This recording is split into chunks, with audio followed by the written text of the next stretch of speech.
દેને કો ટુકડો ભલે લેને કો હરિનામ.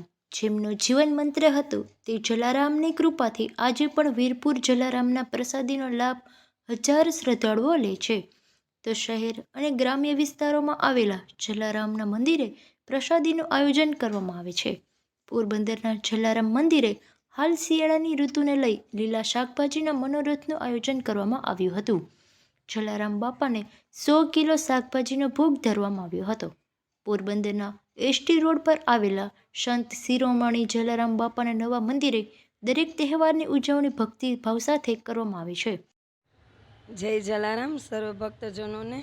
આપણે અહીં નવા જલારામ મંદિરે એસટી રોડ ઉપર આવેલા નવા જલારામ મંદિરે શાકભાજી મનોરથ, અત્યારે શિયાળાની સિઝન છે અને લીલા શાકભાજી ખૂબ જ આવે છે, તો શાકભાજી મનોરથ રાખેલ છે.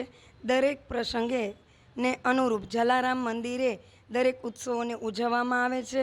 એમાં આજે શાક મનોરથ લીલા શાકભાજી જેવા કે રીંગણા, બટેટા, આપણે મરચાં લીલા, પછી કોબીજ, કાકડી વગેરે શાકભાજી ધરાવેલા છે. આપણે ગુરુવાર છે એટલે સૌ ભક્તજનોને શાકભાજીનો પ્રસાદ અર્પણ કરવામાં આવશે અને આવતા ગુરુવારે આપણે ફળનું પણ આયોજન કરવામાં આવેલું છે.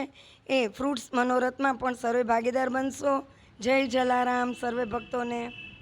હાલ શિયાળાની ઋતુને લઈ લીલા શાકભાજીના મનોરથનું આયોજન કરવામાં આવ્યું હતું, જેમાં ગાજર, દૂધી, મૂળા, મરચાં, મેથી ભાજી, ફ્લાવર સહિતના લીલા શાકભાજીનો ભોગ અર્પણ કરવામાં આવ્યો હતો અને જયપુરના દર્શન કરી શ્રદ્ધાળુઓ ધન્યતાની લાગણી અનુભવી હતી.